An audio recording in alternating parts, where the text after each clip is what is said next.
現地時間10月27日、メジャーリーグはいよいよワールドシリーズが開幕。テキサスレンジャーズとアリゾナダイヤモンドバックスが世界一をかけて対決します。また、その一方で、オフの FA 市場も話題に事欠きません。中でも大谷翔平の動向にはアメリカ中で多くのメディアが関心を寄せています。ニューヨークの地元テレビ番組では、大谷争奪戦について、いくら提示するべきかの議論が行われ、5億ドル、約752億円、無限大といった声が上がっていましたので、日本語字幕付きでご紹介していきます。Let's draw the line. Danny, where would you draw the line on a contract for Shohei Ohtani? Do I show my board now? Yes, I think that's safe. Okay, here's my board. Ooh, nice handwriting. Thank you. Spicy number there. Yeah. 10 years, 517. The 17, over my face. The 17 is for his number, and the 10 years is obviously because, I think we should be a little personal here. 10 years because I want him to be in the organization for the rest of his career. If you look at what he's done as a pitcher and a hitter, I don't really care that he's not going to pitch next year. It's only 1 year. It's only 1 year. He has been the best DH the last 3 seasons, and it's not even close. Alone, I'd give him more money than Aaron Judge got for his contract. And then you look at kind of what did Garrett Cole get, what did Trey Turner get, right, in those numbers, and you average it together. I think he deserves $500 million. And I'm going to make it personal with the 17, and I want to keep him forever. Nice touch. Yeah, nice that is a very nice touch, and that will be meaningful, too, seriously, to him. Here's my answer, if it's allowed. That's infinity. Oh, because it's the math symbol, the lazy 8, that they call it. And look, I would go to any lengths to get this guy because he is such a massive difference maker. And look, I mean, it's only money. This isn't sacrificing the precious prospects. So look, if I have to put a number on it, go to the bottom part, 8 for 500.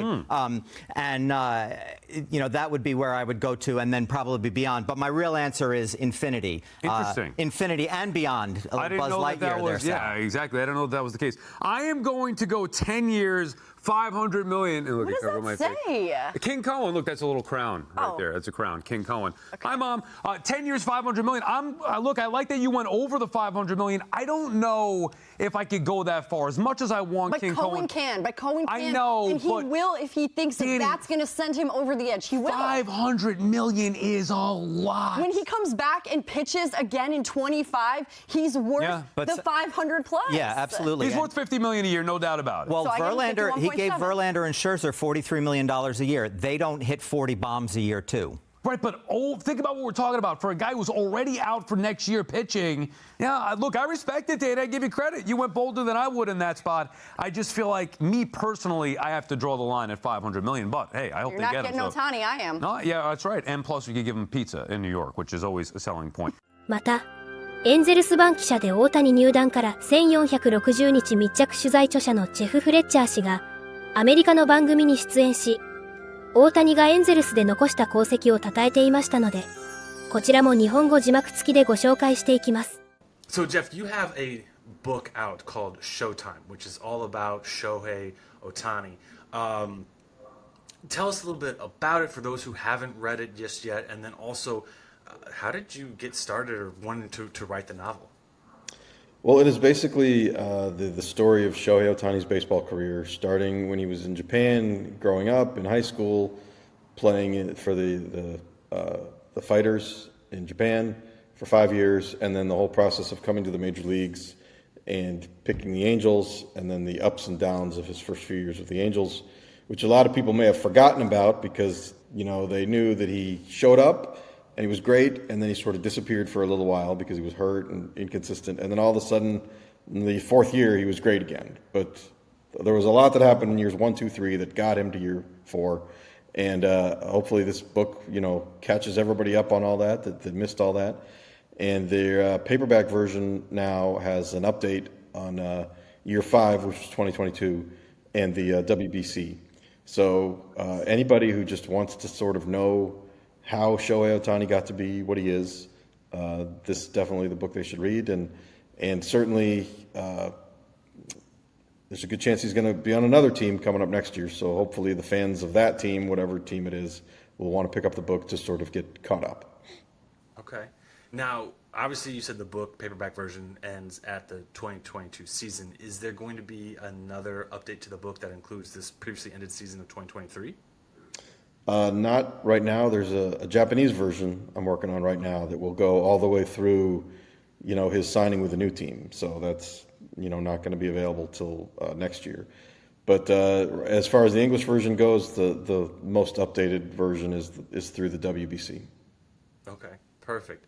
Was it a lot of fun, like talking with Shohei, obviously, and kind of getting to know him more and learning about his background and stuff, or was it just kind of like, man, this is a lot of work?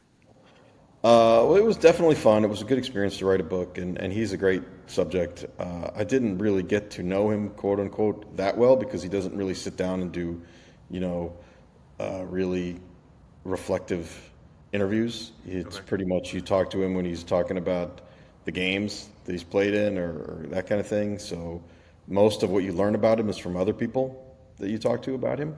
So, I do feel like I know more about him than 99% of other people, but that's still not nearly as much as I would like to know about him. Okay. So you said you've been covering the Angels for quite some time now. What is it like kind of covering two maybe like the best kind of players in the game of baseball right now in Mike Trout and Shohei Ohtani?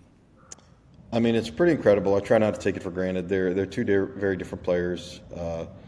Ohtani has obviously done something that we haven't seen anybody do. And I would even argue that he's doing something that Babe Ruth didn't even do.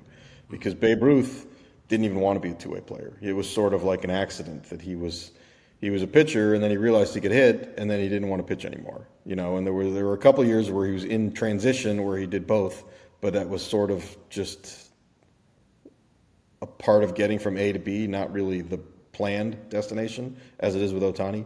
So I would say that what Ohtani's done is not like anything, and it's really incredible. また、アメリカのポッドキャスト番組、ベースボールオンファンタスティックビューでは、メジャーリーグベースボールのアナリストを務めるティム・クルクジャン氏が、ベーブ・ルースと大谷を比較し、大谷の活躍について、MLB 史上最も注目すべき選手だ。と、最大の賛辞を送っていましたので、こちらもご紹介していきます。Okay. With you covering the game, and you've seen obviously some of the greatest talents come through in more obviously modern time. Shohei Ohtani. I mean, we've seen variations of guys that are elite pitchers, elite hitters, but to see what he's doing, obviously he's going through his second Tommy John now, but seeing Shohei Ohtani be able to cover him, how does that work for you as a journalist that's covered this game so long? And we always say we may not ever see a Babe Ruth type, right? But now we're seeing that in the flesh. What are your thoughts about that? Well, I can't call him the greatest player of all time yet, because Babe Ruth is the greatest hitter ever and still has more shutouts than Pedro Martinez. Think about that for a second. But Shohei is the most remarkable player that I've ever seen. That's the adjective you have to use, because Babe Ruth didn't throw this hard. Babe Ruth didn't run quite like this. Babe Ruth didn't hit the ball as far as Shohei does. So, to me, he's the most remarkable player I've ever seen. To do what he's doing in this era is absolutely breathtaking. これからも大谷の活躍から目が離せません。皆様からのコメントもお待ちしております。